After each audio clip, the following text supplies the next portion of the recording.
podcast, I have a We Are the They member, a good friend of mine, the man that did my Zen garden, but also the guy that was hired to pave over Charlie Kirk's scene. So we got a very fascinating human being, Mr. Dan Merrill. Dude, good to have you on the show. Yeah, thanks, brother. Let's just kind of cover this Charlie Kirk stuff first. Okay. And then I want to kind of get into more of your story and some other stuff like that. One of the reasons I wanted to have you on the podcast, I mean, it's just fascinating. That was probably one of the 3 or 4 most impactful moments of our lives as far as, you know, a national event goes. And you got thrust right into the middle of it. Yeah.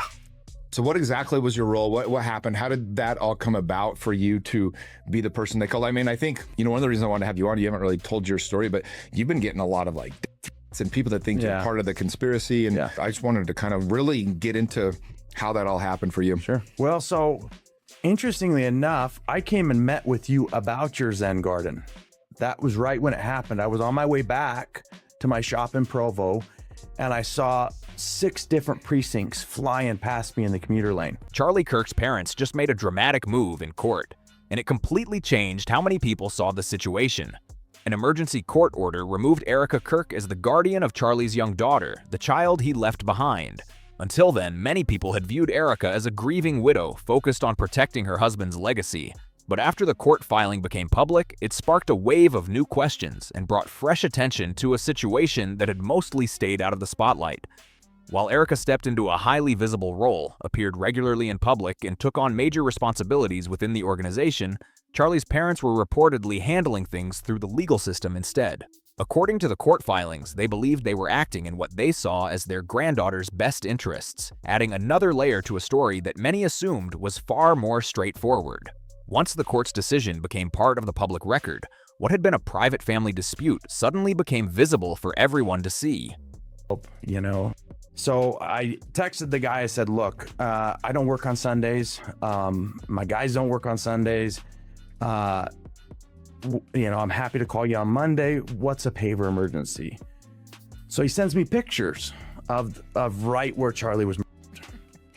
And he says, we need to put pavers in this place.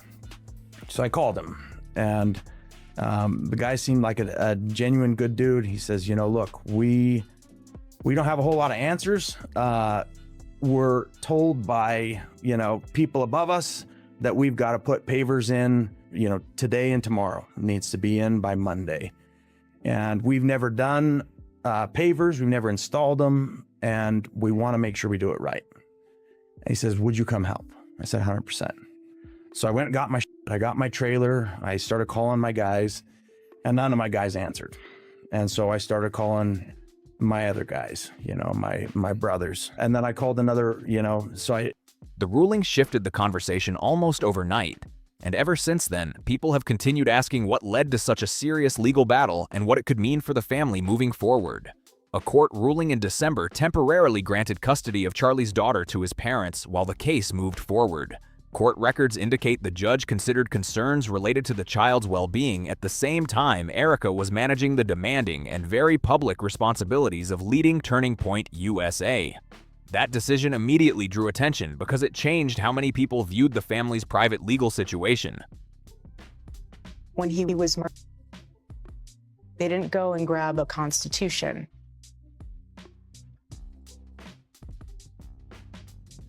They grabbed a Bible. And once you get that Bible in your hands, the Constitution makes way more sense. Thank you.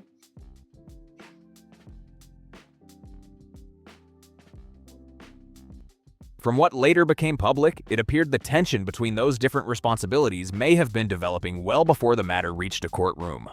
By the time of the memorial service, Charlie's parents were seen sitting quietly, carrying the visible grief of losing someone deeply important to them. His sister, Mary Kirk, also became a focus for many people watching the service and following the coverage closely. Photos and video from the memorial quickly spread online, leading some viewers to form opinions about the family's interactions and emotions. However, public footage can only show a small part of any situation, and people have interpreted those same moments in very different ways. Without more context, those observations remain personal opinions rather than confirmed facts. One thing that stood out to many people was that different members of Charlie's family appeared to be coping with the loss in very different ways and on very different timelines. In the weeks after his death, Erica continued making public appearances and carrying out leadership responsibilities within the organization. At the same time, other members of the family appeared to remain focused on grieving privately, away from public attention. That noticeable contrast quickly became a major topic of discussion online and in news coverage. Some people viewed Erica's continued public role as a sign of dedication and a commitment to continuing the work Charlie had helped build. Others questioned the timing of her return to public life and viewed it through a more skeptical perspective. Those different reactions showed just how divided public opinion had become. Since September 2025, the story has continued to generate strong reactions from many different audiences. As legal proceedings moved forward and online conversations grew louder, a wide range of claims, theories, and rumors began spreading across social media and alternative media platforms. While some discussions centered on publicly available information, many other claims remained unverified, making it important to separate confirmed facts from online speculation. Many of the allegations circulating online have never been independently verified and should be treated with caution rather than accepted as proven facts. That distinction is especially important in a case that has drawn so much public attention and involves real people, including a young child whose privacy deserves careful consideration. And as far as why Erica is lying and covering for Dan Flood, we're gonna need to get to the bottom of that. These are not little lies, these are huge lies. These are big lies. She's covering up for bad people, and it doesn't make any sense. She's welcoming bad people into the foray of Turning Point USA for money. I don't like it. I don't like it at all. Since his assassination, it's also awakened a sleeping giant. Charlie Kirk's mission and his Turning Point movement have seen tremendous support. Newsweek reports more than $6 million have poured in so far to honor Kirk and his family across various fundraising platforms. Plus, 4 of Charlie Kirk's books have rocketed up the bestseller list on Amazon. One of them. As emotions continued running high, separating confirmed information from speculation became more important than ever. Dan Merrill received very little attention during the early stages of the broader story, which made his name stand out later when it finally entered the public conversation. For a long time, most of the focus remained on the better-known figures, along with the legal proceedings and the larger questions surrounding the organization. His role stayed mostly in the background, while the headlines centered elsewhere. Dan publicly described himself as a contractor who had simply been hired to complete a specific project. According to his own statements, there was nothing about the job at the beginning that seemed unusual or likely to attract attention. Construction work with demanding schedules is a normal part of the business, and projects like this happen all the time. He said he had no reason to believe this assignment would later become connected to such an intensely discussed public story. Months later, however, that changed in a big way. Public interest grew rapidly, and the attention wasn't focused only on the construction work itself. Instead, many discussions centered on the timing of the project, which became one of the most talked about aspects as coverage expanded. Stop in the Name of God, Why Honoring the Sabbath Will Transform Your Life won't be released until December, but is already number 2 on the list. Also, the producer for The Charlie Kirk Show announced Turning Point has received over 32,000 inquiries to start new campus chapters. Turning Point currently has 900 official college chapters and around 1,200 high school chapters, with a presence on 3,500 total. Charlie's vision to have a Club America chapter in every high school in America, which is around 23,000, will come true much faster than he could have ever possibly imagined. Even so, the significance of that timing has remained the subject of public debate, rather than an established conclusion. After Dan spoke publicly about the timeline of events, some viewers said they began looking at the situation from a completely different perspective. Instead of seeing it as just another construction project, they started paying closer attention to the order of events and how quickly certain decisions appeared to unfold. That shift in focus sparked even more discussion as people revisited details they had not paid much attention to before. Opinions quickly split into different camps. Some people felt the location should have been preserved as a lasting memorial to Charlie, believing it held deep personal and symbolic value. Others argued that practical, legal, and logistical considerations could reasonably explain why work moved forward. Those competing viewpoints fueled an ongoing public debate without producing a clear consensus. As more people weighed in, the timing of the changes at the location became one of the most discussed parts of the story. Different observers reached very different conclusions based on the same sequence of events, while others cautioned that the available timeline alone was not enough to establish motives or intentions. Reports and discussions across online communities also claimed that Charlie's parents became concerned about certain decisions made in the days following his death. Those claims received significant attention online, but many of the details remain disputed, and not all of the information circulating has been independently verified. Because of that, it's important to distinguish between confirmed facts, public allegations, and personal opinions. Courtyard where it all happened, it's now open to the public again. There's lots of people coming here, like flowers, cards, things like that. The university is already making some changes. They're replacing the grass where Charlie Kirk was speaking with pavers. And there are several petitions online asking the school to make this into a permanent memorial. People following the case have reached very different conclusions about what those reported concerns might mean. Some believe they point to deeper disagreements within the family, while others argue there are reasonable explanations that are not visible from the public record. Based on the information available, those competing interpretations have not been resolved, and the public evidence has not produced a clear answer. Public figures, including Candace Owens, also joined the discussion by criticizing certain fundraising efforts and public appearances that took place after Charlie's death. I never went on shows to talk about myself at all, actually. And that's why really everyone wrote my story before I could even tell the correct version. But I went and honored my husband with all of his obligations that he had set. And I wanted to honor him in that way. And, you know, everyone will scrutinize and analyze and they'll do all of that stuff until they're actually in the position of that person. And it's so easy to analyze someone when you really don't even know them or understand them. And I don't have to explain myself. I mean, all that matters is when I come home, my baby's running into my arms. Those remarks reflect the views of the people making them and should be understood as opinions rather than established findings or proven conclusions. The period after the death of a well-known public figure often brings intense public debate about the decisions made by those handling both family matters and organizational responsibilities at the same time. In situations like this, people frequently disagree about what the right priorities should be and how quickly different responsibilities ought to be addressed, which helps explain why opinions have remained so sharply divided. Recordings described online as leaked staff meeting audio were discussed by a number of commentators, who claimed they included conversations about memorial-related merchandise sales and the financial results connected to those sales. Those reports attracted widespread attention, but the recordings and the conclusions drawn from them have remained the subject of public disagreement rather than established fact. According to those commentators, some listeners felt the tone of the discussions seemed different from what they expected under the circumstances. Others strongly disagreed with those characterizations, arguing that the recordings could be understood in a completely different way. Because of those conflicting views, the audio has continued to generate debate instead of producing a single accepted interpretation. That difference in interpretation is important. What one person hears as inappropriate, another may see as an effort to keep an organization functioning during an extremely difficult period. Everyone is asking why I even went to the White House Correspondents' Dinner. And it was because many of the journalists in that room have attempted to dehumanize me. And I wanted to meet some of them face to face, quite frankly. Why have a conversation about me when you can have a conversation with me? So, for example, a journalist from the Daily Mail came up to me. She introduced herself and she was very gracious. She was saying, "You look so beautiful. I'm so sorry for your loss." The same recordings have led people to reach very different conclusions depending on how they viewed the surrounding events in the available context.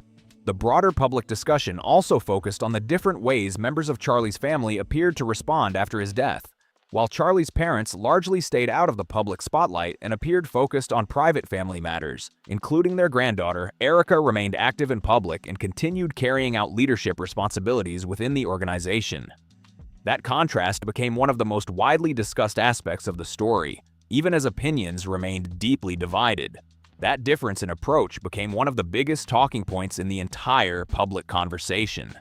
People reached very different conclusions about what it meant, what may have motivated it, and whether any reliable conclusions could fairly be drawn from the contrast. The debate continued because the same events were interpreted in completely different ways by different audiences. The reality is that observing how someone behaves after a personal tragedy provides only a limited view of what they may actually be experiencing in private.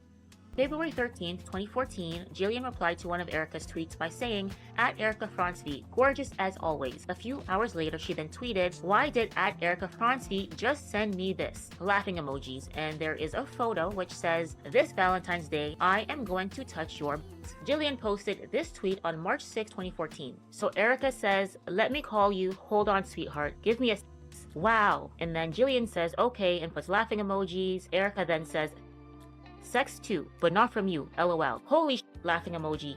You always make me laugh. I don't bat for the other team just yet. On March 13th, 2014, Jillian shared another screenshot of her text messages with Erica. Erica says, I forgot to tell you, hydrate tonight. No alcohol, and don't eat a lot of salty foods. You don't want to look bloated. Jillian then responds, thank you. Erica says, no alcohol. Really, Erica? Age recognition, you twat waffle. Apparently, I haven't had my coffee yet. What the hell, Erica? Laughing emoji. Well, on that bite, ...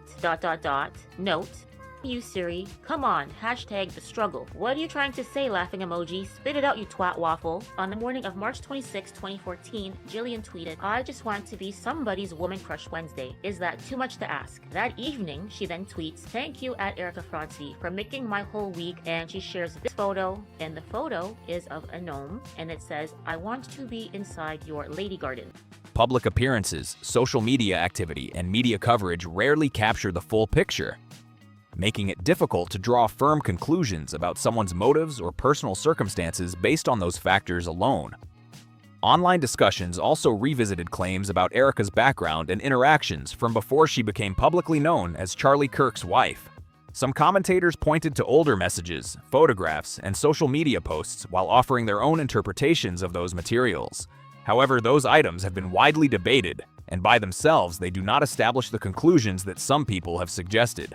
Distinguishing between documented facts, personal opinions, and online speculation remains essential when evaluating claims like these. Resurfaced footage from earlier periods of Erica's life, including casting tapes, attracted renewed attention online after some commentators highlighted what they viewed as a noticeable contrast with her later public image. Those observers argued the differences were significant and offered their own interpretations of what the older material might suggest. The clips quickly became another topic of debate as people revisited them through very different perspectives. That is. Sorry, this is a little bit more informal than probably Charlie would be reacting. How sweet! I didn't know they could do that. I hate Zoom. Whatever. Like, sorry, you guys. I just wanted to say first and foremost, my heart obviously is broken for you guys as much as it is for our family. You guys lost not only a boss, but someone that you looked up to, someone that you believed in his mission, that you also that you loved. You loved listening to his show. You loved hearing his wisdom on things. I'm sure some of you have also had very personal moments of where you sat down. Others saw the same footage in a completely different light. They argued it simply showed someone at a different stage of life, working in a different professional setting and presenting herself in a way that fit that environment. Because of those competing viewpoints, the same material has continued to support very different conclusions depending on the person interpreting it. According to public reports and court filings, Charlie's parents believed several matters deserved closer legal review, as they pursued what they understood to be in their granddaughter's best interests.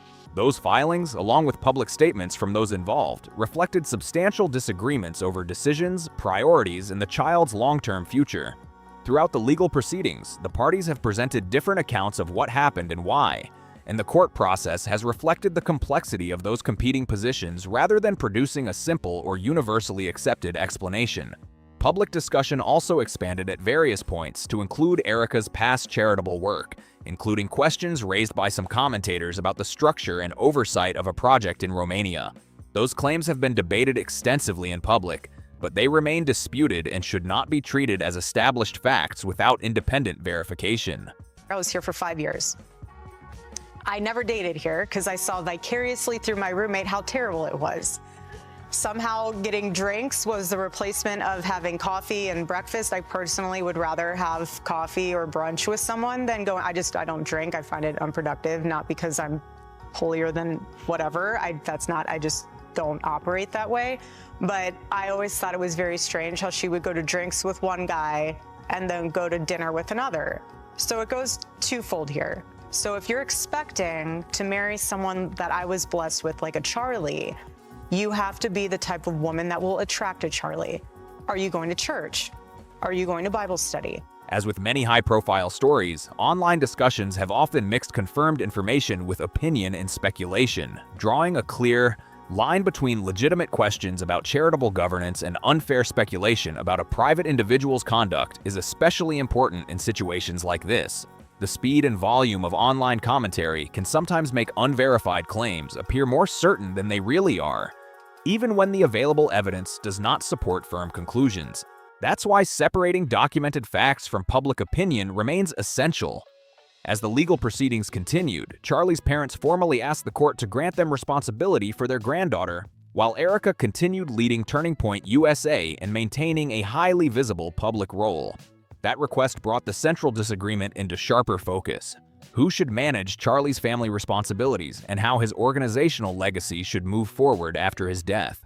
The emergency court order reflected the court's temporary decision based on the information available at that stage of the case, rather than a final resolution of the broader dispute. Public reporting suggested that questions about the child's immediate care arrangements and the practical demands of Erica's professional responsibilities were among the issues the court considered while the case moved forward.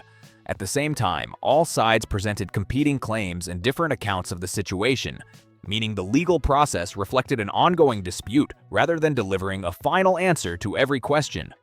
The temporary ruling addressed only the information available at that stage of the proceedings.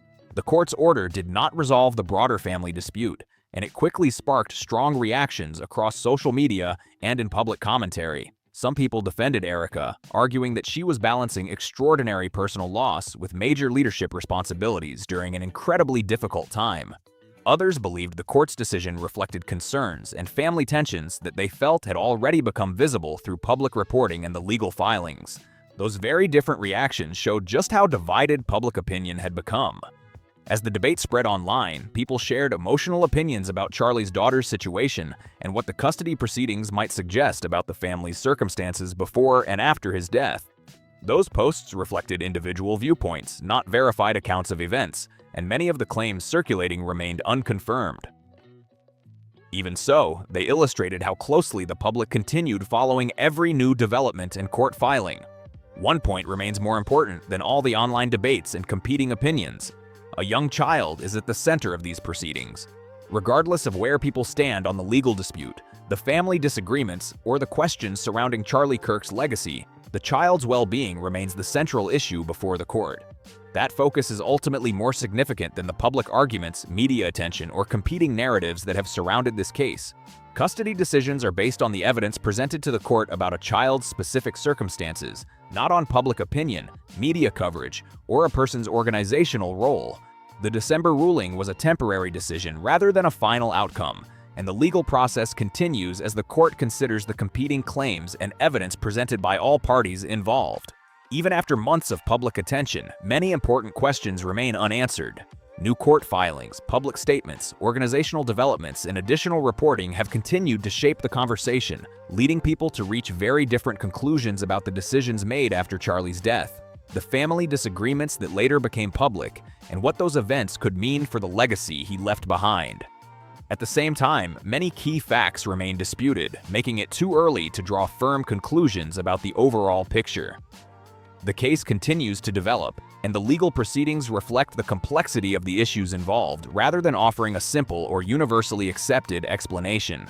As more information becomes available, perspectives may continue to change, and some questions may not be fully resolved for quite some time. Throughout all of this, it's important to remember that the people most directly affected, especially the young child at the center of the custody proceedings, deserve privacy, care, and thoughtful consideration rather than assumptions based on incomplete information. What do you think about how this situation has unfolded? Share your thoughts in the comments below. And if you want to keep up with future updates based on verified information and public court developments, be sure to like the video and subscribe so you don't miss what's next as this story continues to unfold.